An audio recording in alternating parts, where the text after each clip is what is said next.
हरे कृष्णा।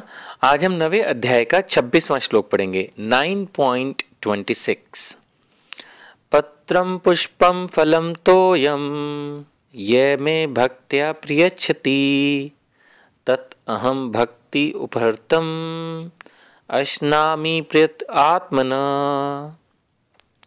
श्री भगवान कह रहे हैं,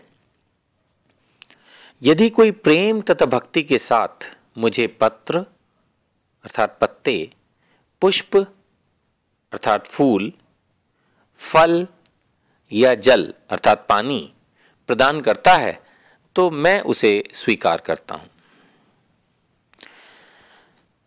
ये भगवत गीता के बड़े बेसिक श्लोकों में से एक है जो हर व्यक्ति को समझना चाहिए, चाहे वो अपने आप को आस्तिक समझे या नास्तिक।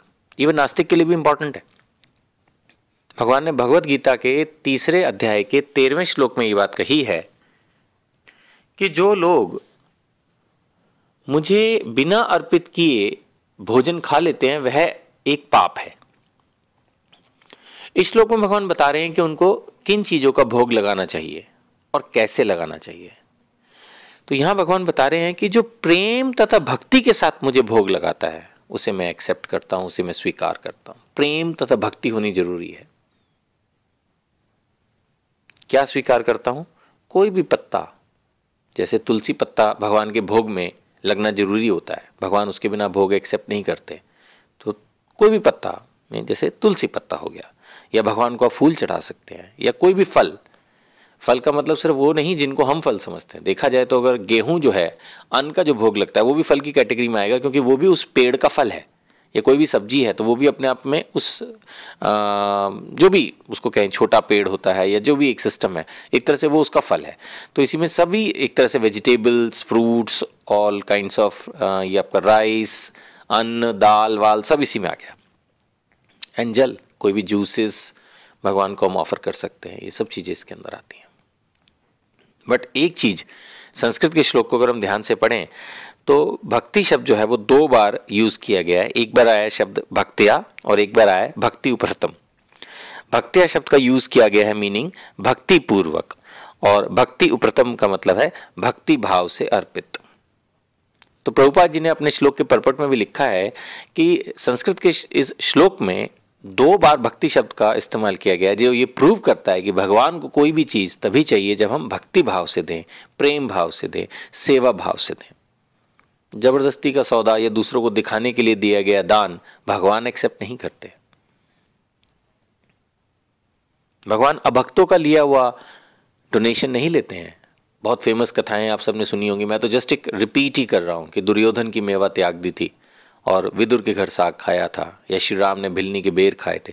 तो ऐसे अनेक उदाहरण है जहां भगवान ने इस श्लोक को प्रैक्टिकली एक तरह से डेमोन्स्ट्रेट भी किया है कि मैं अभक्तों का कुछ भी एक्सेप्ट नहीं करता हूं। भगवान तो बहुत त्यागी हैं। वो अगर कुछ एक्सेप्ट कर भी रहे हैं, प्रभुपाद जी अपने श्लोक के परपट में इस बात को समझा रहे हैं कि भगवान तो परम त्यागी हैं, अगर वो कुछ एक्सेप्ट भी कर रहे हैं तो हमारी खुशी के लिए, सिर्फ उनको कुछ नहीं चाहिए। इमेजिन कीजिए, ये एग्जाम्पल मैं अपनी तरफ से ऐड कर रहा हूं, इमेजिन कीजिए कि एक छोटा बच्चा, उसके हाथ में कोई चॉकलेट है, वो अपने फादर को वो चॉकलेट ऑफर कर रहा है। सोचिए, वो सीन इमेजिन करके देखिए तो इससे कितना प्रेम भाव बढ़ेगा आपस में। पिताजी ने वो चॉकलेट खाने लेनी है, 99.99% पिताजी ने यही कहना है बेटे को कि आप इसको खा लीजिए। बेटे को भी अच्छा लगेगा, पिताजी को भी अच्छा लगेगा। बस यही है भोग लगाना,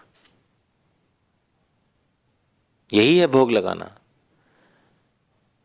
और अगर पिताजी उसमें से एक बाइट खा भी लेते हैं तो that is also only for the pleasure of the kid. उनको कोई चॉकलेट खाने की इच्छा नहीं होती है। बट ये इस तरह की जो एक्सचेंजेस होती हैं, ये प्यार बढ़ाता है। ये छोटी छोटी चीजें हैं जो प्यार बढ़ाती हैं। भगवान भी इसी तरह के प्यार के भूखे हैं। भगवान भी इसी तरह का लविंग एक्सचेंजेस चाहते हैं अपने शुद्ध भक्तों के साथ। तो अगर हम भगवान को भोग लगा रहे हैं तो ऐसा नहीं कि भगवान का पेट भर रहे हैं हम, भगवान को कुछ नहीं चाहिए। लेकिन भगवान चाहते हैं कि ले आ, जो तूने बनाया अपने घर में वो मेरे पास ले आ। अगर उसमें कोई अशुद्धि है मेरे सामने ला के रख, मैं उसको उसमें से निकाल दूंगा, और फिर वो एक शुद्ध भोजन प्रसाद के रूप में तू ग्रहण कर, ताकि तेरे जीवन में उन्नति हो, तुझे सब सुख और सब अच्छा अच्छा मिले।